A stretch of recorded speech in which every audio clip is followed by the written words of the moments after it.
Greetings, my name is Loiso Saliso, and I am the founding director and projects coordinator at Kanyisa Gamba Projects, also known as GIP. You can actually find us on Facebook on the Kanyisa Gamba Projects page, not group. Our website is currently under construction, and we will notify on our Facebook page when it is up and running. So, a little bit about the work that I do in feminism and my other side hustles. I am an intersectional, I actually identify as an intersectional feminist.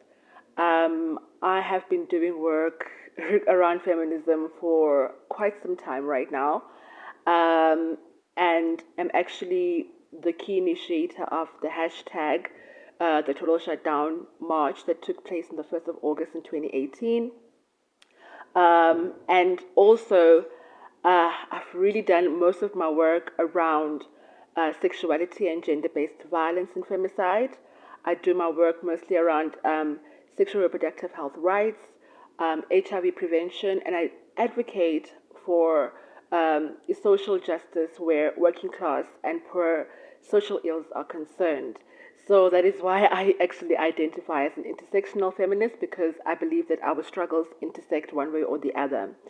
Um, as an activist, I actually got a bit frustrated during the COVID-19 lockdown because our work and our impact at the most is always when we are on the ground to put pressures on the powers that may be to change things that are not good or that are related to injustice. And the lockdown literally, policed us in doing that. I think even till now, the regulations are limiting us in terms of how do we advocate and get our voice out there. Everything seems to be going on a virtual platform, and majority of the people in which we interact with and advocate with and for are in the communities, and communities cannot afford to be on these digital platforms because, as we know, data is expensive. And so during lockdown, one of the things that I did to extend the work of advocacy, is that I launched a new clothing line called Unapologetic Wear, which is an intersectional advocacy line that actually, creates clothing that allows people to wear their truth. So our clothing have quotes that are related to either sexuality and gender-based violence and femicide, or mental health, or feminism, or social justice, or LGBTQIA plus issues, and it's all about extending our voice. It's about us still continuing to advocate without saying anything, and that is simply through us wearing our truth. So, unapologetic wear is one of the lines that I started during lockdown to find a way of, I think, easing the frustration that our voices are not heard. And if we can put it on clothing and wear it everywhere, people always read what's written on your chest. So it's a way of extending the advocacy work by creating something that people can actually wear and have them wear their truth and have them wear their advocacy. You can go on our Instagram page, which is unapologeticwear_1, to see more of what these advocacy wear is all about. So Kanyisa Project has been a part of the Masibambisane project with the Foundation for Human Rights. It's been quite an experience. We have managed to do some work in Port Elizabeth, in the GBVF and KwaZakhele communities. Very challenging work, but we did the best that we could and reached as many as we possibly could in terms of our advocacy and, getting people informed about GBVF, and really just working towards partnerships, not just with the community, but with certain key stakeholders in the region. And one of the first things that we did was that we did because Kanyisa has what we call community ground activists or ground forces. we had our ground forces go into communities, into the streets, and actually do a blitz in terms of letting people know about the Masibambisane project, what it is about, let them know who KIP is, and let them know what we are trying to reach with this project in us working together and creating a gender-based violence and femicide-free zones in these communities. And I think one of the things that came out of that is how, the engagement between the ground forces and the community members. They spoke to various age groups, various genders, about what the situation is in the community regarding gender-based violence. And it's a typical scenario where there isn't really much services for victims and survivors, where there isn't even enough advocacy around that. We also use this opportunity to let people know that we will be hosting sessions, community engagements, and we hosted two. One which was around inviting key stakeholders and talking about gender-based violence. We had the South African Police Services there. We had a representative from Tutuzela Rape Crisis Center, which is based in Doranginza Hospital. We had a representative from the community work in the Mandela Bay Development Agency was also there. And we really engaged on what work we need to do in terms of us working together, because we cannot continue working in silos if we really want to bring about change. So having the community there, holding some of these stakeholders accountable, these stakeholders also sharing key information in terms of what processes are in reporting cases. We had some fruitful outcomes from that session, where the Mandela Bay Development Agency did say that they would like for us to continue partnering and working together in terms of coming up with more programs that could impact and get the community talking it more. Because I think one of the most critical things when we do these programs is that they need to be consistent in our communities, because we're not only there to speak, and we cannot always be there to run these programs and advocate for people, but we need to conscientize people about standing up for themselves, fighting against these injustices, and equipping them with the necessary tools for them to become advocates for themselves as well, and not always wait for Ulolo or wait for Kanyisigamba projects to come and advocate for them, but for them to also have enough knowledge about processes, about their rights, their constitutional rights, as to how do they also, if they are being misled at the police station, they are aware of the processes and they are able to say, but no,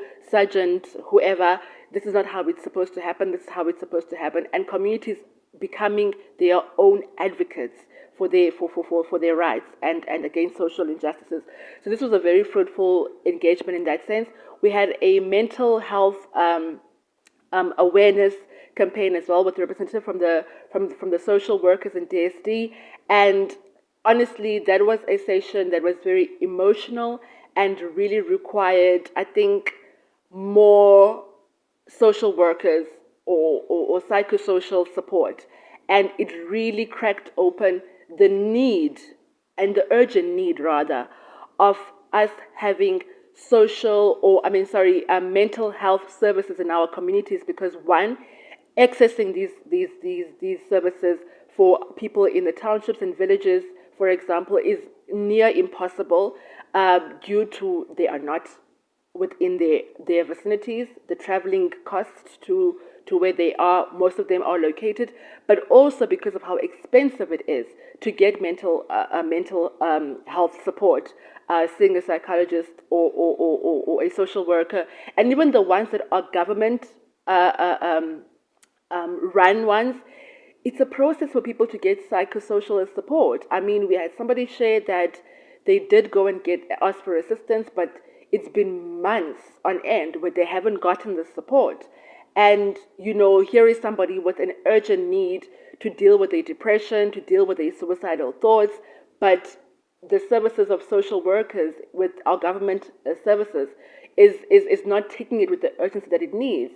And one of the things that we really came up with is that we need to start looking and pressurizing government in creating centers for mental health support, and not just for SGBVF survivors and victims, but also just for the community at large, because our communities are reeling with mental health crises and issues. And this could also be an extension of creating employment for the hundreds of unemployed social workers and graduates that are sitting at home with no work to do, but having the skills to help our people. And so we are hoping that, as we continue to seek funding, that we will be able to actually get enough funding and partner with all the necessary stakeholders in ensuring that at least we start working on creating this mental health, because we need to heal our communities first. As much as we can go in and advocate for them, but there's a lot of healing and understanding what they need to heal from that needs to happen in order for us to actually conquer this fight against SGBVF and crime at large as well. So these are the things that we have done with Masibambisane creating GBV projects. It was a start, I think, to more work that needs to be done, more advocacy that is required to be done. And our wish, and even from the community, is that these could be ongoing, consistent programs, because there is a dire need for them and people need the support, because now SGBVF has become like a norm in these communities, and it shouldn't be that. People are afraid to come out and help victims when they are crying out. There's no longer community support, what do you call them? Community react groups that could actually help people, because there's too much gun violence as well, and so people are not safe in every single way. I know that there were some young women who mentioned how they are also not feeling safe even going to the police station, because these police are working, with these perpetrators, where cases disappear, where they get intimidated and so forth. So a lot of work really needs to be done in our communities. I think that we are doing great work by kickstarting these with this Masibambisane project, but I'm really hoping that there will be more, funds for us to continue doing this work regularly, so it can be instilled in our communities that SGBV cannot be tolerated. It can be conscientized within the people in these communities that, if you harm a child or a woman, the community will deal with you at large. And I think more trainings where community members are concerned need to also take place. And we're hoping that, in the near future, we can get more resources and more funds to actually kickstart the programs of mental health and training community members to be respondents in GBVF cases, together with the SAPS supporting each other. And I think I've highlighted some of the impacts and the highlights through the program in what I've just said right now. People were really afraid to speak out about their experiences. There was breaking down in the mental health program, which I think, we know that it's always a touchy topic, and we need far more, I think, support for people in our communities when it comes to mental health and mental illness. Honestly, genuinely and truly, we really need to prioritize this, because it is, I think, the underlying, factor, because I really feel that we also work in fighting GBV on a surface, basis, and not gunning for the roots of the root causes of these issues. And that's what we need to become intentional of, as the NGOs, as activists and advocates, as well as organizations and governments who are working and saying that they are fighting against SGBVF. That's what our intention needs to be, tackling this issue at the roots, the foundation, the root cause level. The challenges in South Africa when it comes to SGBV are endless. I mean, having been part of the total shutdown march, having submitted 24 demands to the government, we can say that yes, we got a national gender summit where there were certain declarations made, many of them not met. The 24 demands were handed over to the president, many of them not met. The NSP, which has, diluted the 24 demands into itself, is there. There's current talk shops happening. But the thing is that our government, every single time, when women and all the marginalized groups who are affected by SGBVF start rising up and challenging, the status quo, the status quo with regards to how, our crisis and the war on our existence and our bodies is being taken for granted. They always want to rock up like, oh my goodness, it's something new, or they act like it's something new, and yet there were women who came before the total shutdown, who came before us even, who marched against these social injustices, who marched against the war on our bodies, who marched against our suffocation, our oppression. And every time we march, their government wants to act like it's something new, and it's not. Because there was an NSP before the total shutdown, and it failed. And now again, there is another NSP, and it looks like we are going in the same direction, where there is just talk shops upon talk shops upon talk shops, and where there is so much exclusivity happening, because it's not all women and not all NGOs who are included in these spaces of having these discussions. The rural women are not there. The LGBTQIA women are not there. The sex workers are not really there. It's very exclusive, and, them not being conscious that this it has to be intersectional, because our struggles intersect as women. And so we find ourselves 3 years later, after the total shutdown, after the National Gender Summit, women are still dying at an incredibly alarming rate. The hate crimes against LGBTQIA plus are, ridiculously at a high rate, continuously. It's Women's Month, and women are still dying. I just read yesterday that a young woman was found in the bush after disappearing, having been, violated, and they made her eat or drink poison. And this young teenage child was found, luckily, but unfortunately, after telling, having the strength of saying what had happened to her, I think at midnight on the day that she was found. This was back in, I think, Ududwa in the Eastern Cape. At midnight, she succumbed to her pains, and she passed on. And this is Women's Month. So even these months that we are managed with, I would say, we are gaslit with, where our pain is romanticized, are not effective. And it is because our government wants to keep on tiptoeing around the necessary action they need to take. There's always way too much talking and way too little implementation. And what the fight against SGBVF requires is action and implementation immediately. And until this government and those who are in the so-called powers of changing, the legal systems, the policies, and so forth, when it comes to, perpetrators being let free, that's when we will see change. Right now, perpetrators do not feel like they are afraid of the consequences when they do perpetrate, because they know that the law is always in favor. I mean, globally, South Africa is sitting at number 1 for being oppressive against women, even on a legal point of view. This I saw on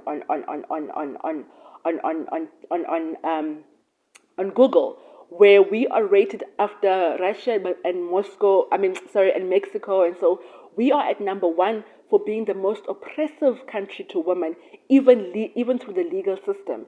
And this says a lot about where we are, even in the SGBVF fight. So, yeah, nothing, they want us to celebrate crumbs, but we've been celebrating crumbs for too long. Change needs to happen. Implementation needs to happen. Decriminalization of sex work needs to happen. If the president has said 2 years ago that there should be no bail for anybody who rapes or is an abuser or perpetrator, but today we're seeing bail happening and women who are victims walking and being intimidated amongst their perpetrators, then clearly, I don't know when will the president's word be effective or mean something. Is he intentional about fighting this fight? We have questions about that. We have questions about if this government really wants to see women being emancipated. And right now, it doesn't look like that. And that is exactly where we are with the fight against SGBVF, where we are being managed, where our pain is being romanticized, and there's nothing cute about that. I believe that right now our anger is valid enough. And I think beyond anything, I don't think we are angry enough. And that's what this country needs to see until it takes action to stop the war on our bodies. So yes, after all that preaching, I know this video was supposed to be 1 minute long. 5 minutes long, but I had to say what I had to say because we need to start speaking truth to power and not being apologetic about wanting our justice and wanting an end to our oppression and wanting to be free from these chains that we did not ask for but continue to bind us, because change can happen, but we are led by people who do not want to change these things. Thank you.